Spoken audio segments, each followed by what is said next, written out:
Well, Eck, obviously the last two games really good starts that have kind of set the stage for good games for you guys. Just what has it been about the first period that's changed for you guys these last two games? It's just a focus and a mentality coming into it to have a good start. Obviously, they took it to us in game 1 and 2, so that's been our focus since, is just get off to a good start. Jesper, just obviously getting the big opportunity on the top line tonight, have a goal, have an assist, look like you fit in really well with them. Just what was working for you and how did it feel to produce the way you did tonight? Yeah, I mean, it was a good opportunity for me, and obviously enjoyed every second of it, and obviously helped playing with one of the two best players in the world. So I just tried to move my feet and go to the net, and tonight it worked. Aaron, we chatted after game 2 in that same dressing room, and we talked about a 2-0 series deficit, and you were very confident in saying they won 2 games on home ice. We're going home now. So what? And it wasn't said in a way that was arrogant or trying to make a headline, but you were clearly believing very much that 2-0 wasn't the end of the world. What have you seen that's different from that moment on?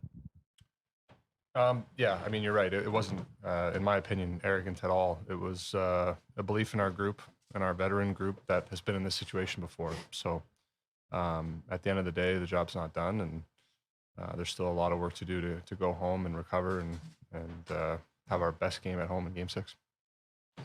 Aaron, obviously you guys got a lot of offense going tonight, but Sergey went over 147 minutes over the last couple of games without allowing a goal. Just what can you say about his game specifically over the last couple, over this stretch? Yeah, I mean, we trust in Bob like you wouldn't believe. It's unwavering as a team, and we're proud every night to play in front of that guy because he's going to give his best effort and put his best foot forward every night. So there's no worries when you got Bob behind you. Aaron, tonight, you and two other defensemen scored. You guys have been contributing offensively a lot in this series. Just how important is it, just on a defensive team, for you guys to also be able to chip in on the offensive side? Yeah, extremely important. Depth scoring in the playoffs is extremely important, and to have D, get in on that, as well as guys like Yepe and a lot of guys. It's been great. Love it. Aaron, your goal, there was virtually no one between you and the net when you shot it. Mikola's goal, almost the same thing. Kulikov's goal, it was tipped, but there was a lot of room, it seemed, for guys shooting from point and in. Did you notice that as a team, or is that just something that happened in the game? On my goal, it didn't feel like that, and I can't speak for the other guys. I haven't, gone back and looked at them, but from the very beginning, they've done an unbelievable job in shot lanes. So that's kind of the book on them. They're really, really good at blocking shots, and they're always in those lanes. So, yeah, I felt like there was 10 guys in front of me when I was shooting, to be honest. So I don't know. Jesper, obviously, you talked about playing with Barkov and Rhino. Rhino had a great pass on your goal. We know the kind of chemistry they have and the bond they have. What was it like kind of being the third guy with them tonight and kind of seeing how they work up close? Yeah, it was obviously a lot of fun. Played against them for a couple of years and seen how good they are, obviously. And now this year, seeing them that close, it's been unreal. And you learn so much and hear them talk on the bench and stuff. You pick up things. And yeah, obviously, my goal there, Rhino, unbelievable pass. So it was a lot of fun for sure. Well, Paul, for Jesper, 2 points, 8 hits. Just what was it like kind of seeing him rise to this big moment, getting back in the lineup like that? It's kind of a guy that scored big goals for us this year. He ended up with 12, but they weren't the last goal in a run. So those are the fun stories for our room when Greer gets one, Gadjevit has one with those guys, because they work hard and they don't get on the magazines, right? They're not the front of it, but it's just special on the bench when those guys score. Paul, you guys were buzzing early. How important was getting that first goal in the net to sort of open things up there? It felt important because that game was really fast and well executed by both teams, up and down the ice early. There's lots of really good execution in that for both teams.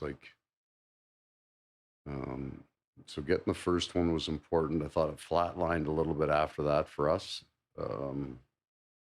And then probably where the game doesn't break is Sergey Bobrovsky, right? He's 2 or 3 breakaways a night.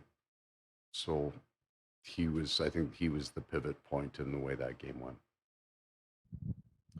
Paul, it was interesting this morning. You referenced the series against the Rangers a year ago and a pivotal game 5 and a big stage in a big building. And I don't know if you were trying to have a premonition for tonight, but again, what is it about your team at critical junctures of series the last 3 years that seems so comfortable on this stage? Well, that game was completely different than this one. We got down in that game. It was reasonably well played. And then Gustav Forsling tied it to make it 1-1. It was late in the third, well, halfway through the third, and Anton Lundell. The message today wasn't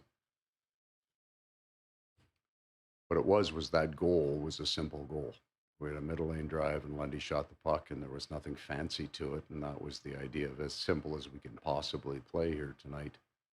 But silly cliche, more is less, was what we were trying to do. This one felt different. Like the first 6-7 minutes of that game, both teams were very well prepared and came out jumping.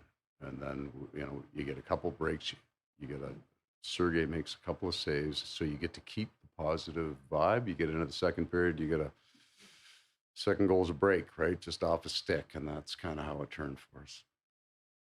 Paul, you mentioned Sergey a couple of times, and it seems like he's kind of ramping his game up as the series has gone on. But how much would you say is it Bob kind of getting into a groove, and how much is it of how well the defense is playing in front of him, cleaning up second chance opportunities and keeping stuff to the outside as best they can? I think Sergei is always available to get into a groove. I think his prep doesn't change, right? The scorer, he has no idea about his stats. It's not how he. But I think recently, and it was true in the latter half of the Tampa series, the guys in front are playing a game he understands, that he has history with this year. He's had stretches this year where the shot total wasn't big for him. He never got warmed up in the game. He didn't get a bunch of outside angle shots that let him feel good about his game as a breakaway. Not a ton of them. So he's kind of trained himself with the style of game that we play, the breakaways, which is a silly thing to say. He has a fairly consistent expectation of what's going to happen next. I don't know if it makes saving the puck any easier for him. His anticipation then becomes very good. Paul, there's a point in almost every playoff series where the two teams separate, and you realize one's going to win. Obviously, one's not going to win. Was tonight the point where the two teams separated, and now you're in a position to take this thing? So that's a beauty, Steve. I worked here. I've worked here, eh? This is very brief, but I've seen this. So I'll be consistent with what I am absolutely not a believer in momentum. So if we took that concept of what you said and applied it and felt it was true in our room, you would put yourself in a very, very difficult position if you lose the next game. So I would say we leave the game here. We're going to have a certain kind of day tomorrow that we've had a bunch of times. It won't be a happier day or a better day than other days on our travel days. It's going to be exactly our. And we will expect the first 6 minutes of the game tonight, or the first 10 of game 1, 2, and 3 to look exactly the same. The Toronto Maple Leafs were at least as good as us in those games. And that's where it is. I do not believe in momentum. Paul, with the goals today, I think you have 17 different players that have scored for your team in this postseason. Your fourth line was the fifth line to start the postseason. Your seventh defenseman scored in this series. Obviously, you won the cup last year, but do you think this is the deepest team you've ever had?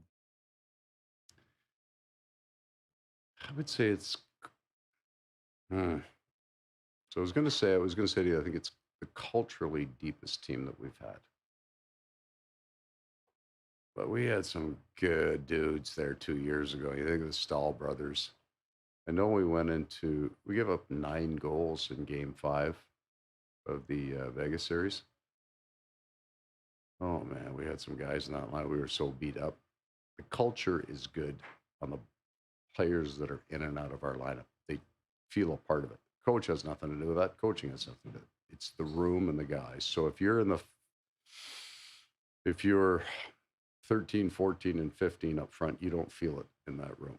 When you get your call and you go in, Evan Rodriguez was playing exceptionally well for us, and you feel a part of it when you come to the room because you have all the way straight through. So that's all the guys in the room. You said two more. I think that's two. Oh, one more. Last one. Hey, Paul. and then he gave it to Kent. Like, That's the worst.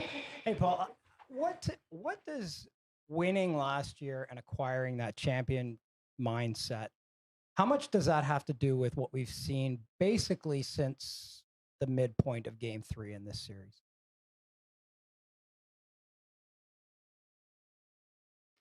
so I would say maybe the most important part of that is we got beat 8-1 in Game 4. How does that happen? You're going to win the cup. You don't know that yet, but you're a pretty good team at that point. You're in your second final. You get beat 8-1. That tells you everything you need to know. This thing is so much closer than the buzzer sounds. You read a story. I'm not just saying you, but even in coaches' heads, right? Of the final result tells you how the game was played. It's just not true. All of it is always closer than you think. Every play, every shift. And that's how you got to come to the rink every night. All right, then.